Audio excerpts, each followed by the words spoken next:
Hello everybody and welcome to Sin City Living. My name is Jason. I'll be bringing you today's episode. Now, most of the updates and things for the channel we're putting at the end of each video so that people can skip right through it, skip right to it and hear about it, or just not watch that portion at all. But a couple things that I do want to bring up real fast, doing a couple of small changes to what we're doing here. Kind of going back to the roots, going back to the basics. And what we're going to do is we're going to go back to the strategies. And please email us any strategies you would like us to shoot videos on, even if it's ones we've already done in the past, over the past year and a half. I can't go through all of our videos and dredge up all of the strategies so I can remember them all. So please, please, please email them to us. And this is how I'm going to do it. Each one is going to be a series of videos. I'm going to do the initial video where I will present the strategy, go over it, analyze it, talk a little bit about the strategy, some of its strengths, some of its weaknesses. And then I will shoot another video or a series of videos. It's going to be 2 or 3 videos of how it stacks up on the statistical likelihood rolls. 15 rolls without a 7, 30 rolls without a 7, 45, and 60. How it would stack up on basically 10 minute to hour and a half long rolls. And that will be split up into 2, sometimes maybe 3 videos, depending on how long it takes. And then after that, I will shoot another video where we will do that particular strategy under some live rolls. Now, the live roll strategies, the live roll videos, those are going to be going on the patron site for our patrons. But the other 3 to 4 videos will be on our regular YouTube channel. After that, I'm going to stitch all of them together, except for the live roll, but I'll stitch all the rest of them together into one long video for our daily premiere, where everyone is able to chat with each other and amongst themselves. Hasn't quite gone the way I was hoping it would go, but one unexpected bonus to it is that I have noticed that there's been a lot of chat going on between the fans. So I'd like to continue that, keep that going.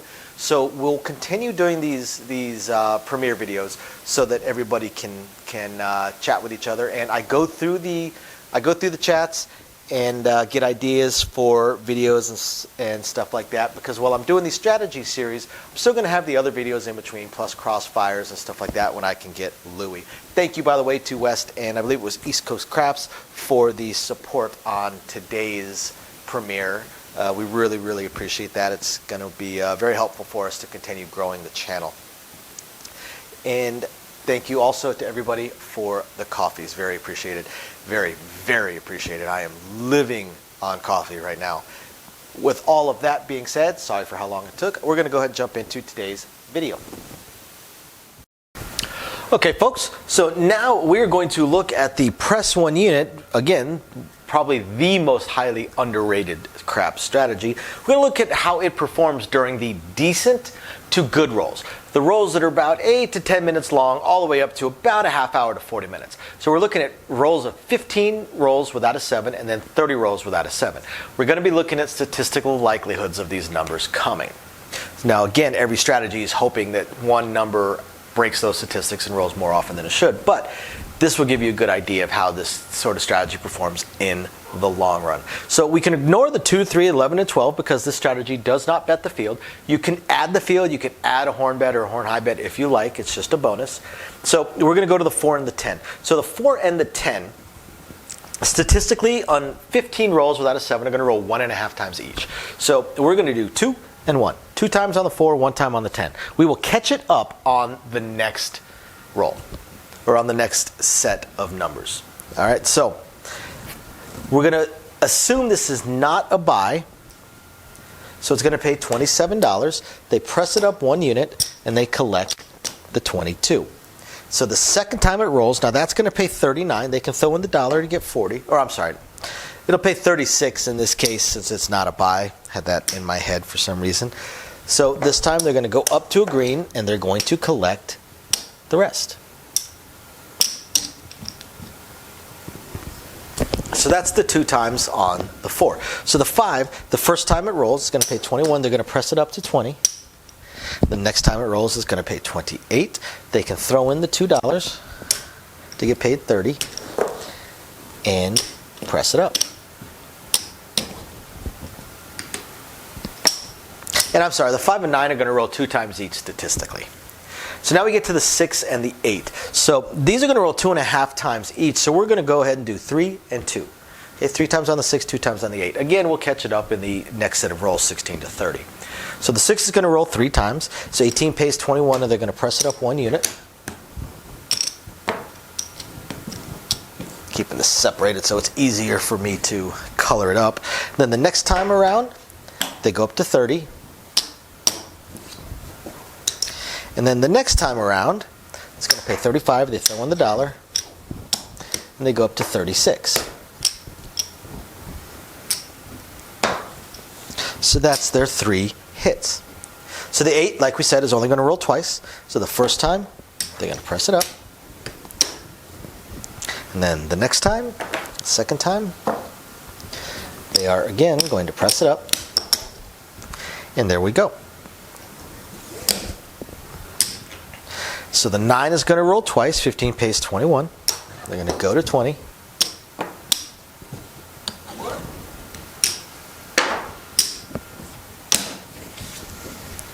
Then it pays 28. They can throw in the $2 to get paid 30. They go to a quarter. So the 10 is only going to roll 1 time under this scenario. So to pay 27, they can throw in the $3. They get paid $30. They press it up 1 unit.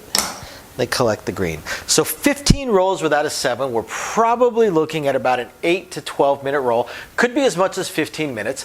Depends on the action and on the players on the table. How many players, what their action is like, how they're betting, how familiar they are with the game. It doesn't seem like the rolls of the dice should take all that long, but you got to keep in mind that the world record is 4.5 hours, and it was, I think, like 154 rolls, something along those lines. So they basically averaged about 50 rolls every hour and a half. Now, of course, it slows down the latter end of the roll, and it's going to be a lot faster in the early part of the roll, but here we go. This is the first 15 rolls without a 7 with the statistical likelihoods of the numbers coming. And just pressing 1 unit at a time, this player has $256 in their rack. They started out with 96 across. So they have made a profit of $160. $160 profit on a 10-minute roll, maybe. So now let's look at the next set of rolls. Now we're looking at 16 through 30. So this time the 4 is only going to roll once, while the 10 is going to roll twice. So they can throw their dollar in to get paid 50. They can press it up 1 unit, and the 4 is done. 5 and 9 are each going to roll 2 times a piece. 35, collect the 35. Next it's going to pay 42. Next 35 pays 42. They're going to collect the rest.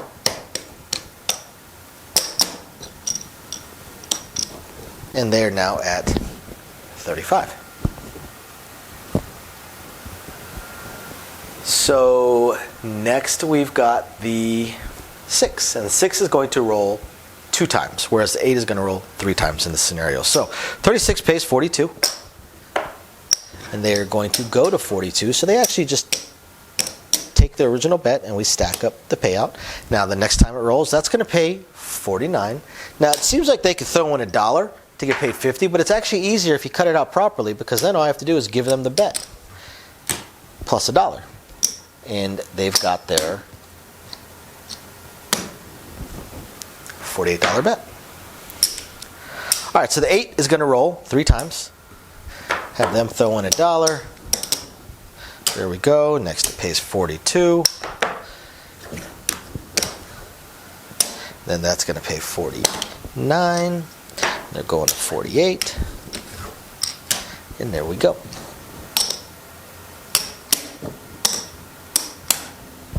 So the 9 will roll twice. Pays 35. They collect the rest. Then it pays 42. Now this time they can throw in $3 to get paid 45. Press it up 1. I'm sorry.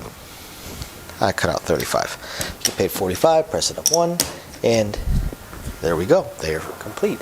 Now the 10 this time under this scenario is going to roll twice, right? So theoretically, This is not a buy, so it pays 36. We'll go ahead and pay it 40 for 4. Press it up 1 unit and collect. Then the next time around, now it's going to be a buy just about anywhere. So they can throw in $6, $1 for the VIG, and $5 for the pressure. And there we go. Now we are finished with the 30 rolls without a 7. This is probably, I want to say, likely going to be between a 30 to 40, 45 minute roll.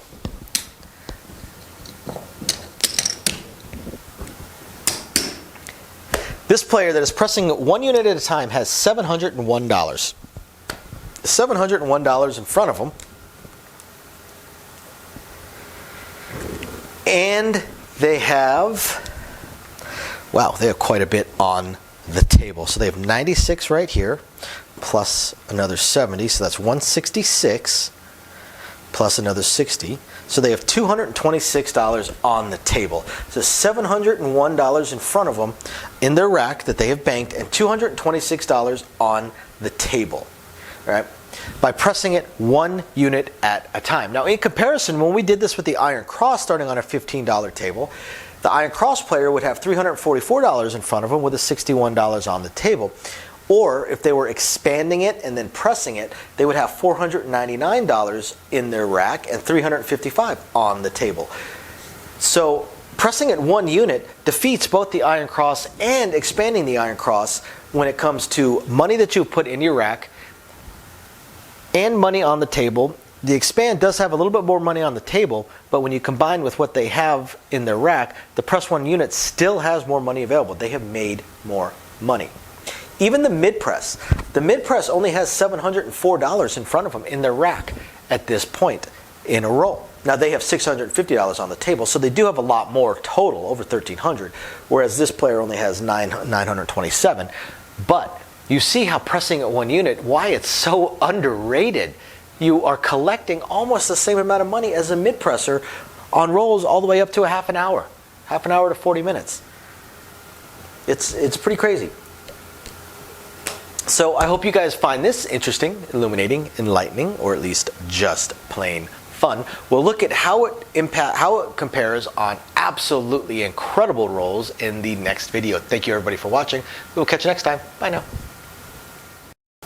Thank you everybody for watching today's video, and as promised, a little bit more detail on things that we are working on. So again, we want to continue trying to expand the channel. We're really hoping to be able to add roulette as soon as possible, and then some video keno, video slots, stuff along those lines. Unfortunately, it ate up almost all of our cash, paying off all of our bills during the month of January while we were down. And now that the holidays have ended, YouTube's payouts have dropped significantly. So we're kind of treading water here as far as all that goes. Do have a lot of things we want to add, though. Not just those things, those additional games, and hopefully some carnival games and such like that.